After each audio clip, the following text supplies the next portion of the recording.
का एफपीआई निवेश पर सेबी निगरानी बढ़ाने की तैयारी कर रहा है। इसके तहत आने वाले दिनों में एफपीआई को अतिरिक्त डिस्क्लोजर देने पड़ सकते हैं। उसने इस बारे में कंसल्टेशन पेपर भी जारी किया है। सेबी के कंसल्टेशन पेपर में क्या है, इस बारे में और बातचीत के लिए चलेंगे हमारे economic policy editor Lakshman Roy के पास। तो लक्ष्मण, सेबी किस तरह के डिस्क्लोजर चाह रहा है और ओवरऑल इस पूरी एक्सरसाइज का मकसद क्या है?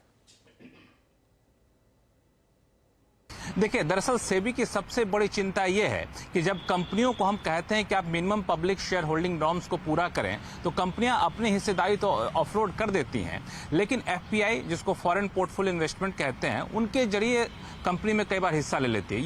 ये अंदेशा है सेबी को। दूसरा कि फॉरेन पोर्टफोलियो इन्वेस्टमेंट यानी एफपीआई के जरिए जो पैसा आता है वो कई बार बहुत मोटी रकम आती है, लेकिन बहुत ज्यादा पारदर्शिता, ट्रांसपेरेंसी उसमें नहीं रहती है। इसलिए एफपीआई में जो के जरिए जो निवेश आता है उस पर ज्यादा कठोर निगरानी रखना चाहती है सेबी, और इसके लिए कंसल्टेशन पेपर जारी किया है।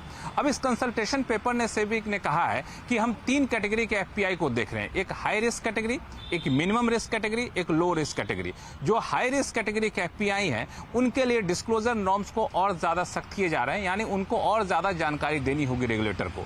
हाई रिस्क कैटेगरी कौन है? उसमें वो होंगे जिसमें किसी एक एफपीआई का उसके 50% से ज्यादा का निवेश किसी एक ग्रुप कंपनी में लगा हो, या फिर 25,000 करोड़ रुपए से ज्यादा निवेश उन्होंने शेयर बाजार में किया हो।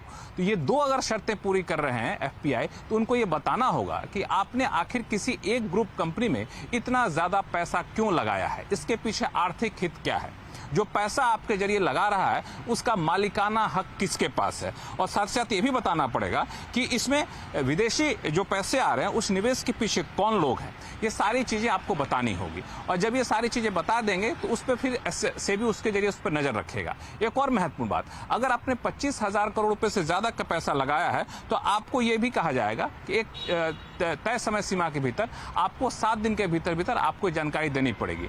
जो अभी इस नॉर्म्स को उल्लंघन कर रहे होंगे उनको 6 महीने का वक्त दिया जाए कि आप अपना पैसा कम कर लीजिए। तो ये सारी शर्तों के साथ सेबी ने कंसल्टेशन पेपर जारी रखा है, और सेबी का कहना है इसका मुख्य मकसद ये है कि सिस्टम में जोखिम को कम करना। एफपीआई पैसा लगाते हैं, निकालते हैं तो बाजार में उतार चढ़ाव काफी ज्यादा होता है, उस जोखिम को कम किया जाए, पारदर्शिता लाई जाए। और 20 जून तक सेबी ने कहा है कि संबंधित लोग इस पर सुझाव दें। उनके सुझाव आने के बाद फिर सेबी एक अंतिम फैसला जारी करेगा कि एफपीआई पर किस तरह से निगरानी बढ़ानी है।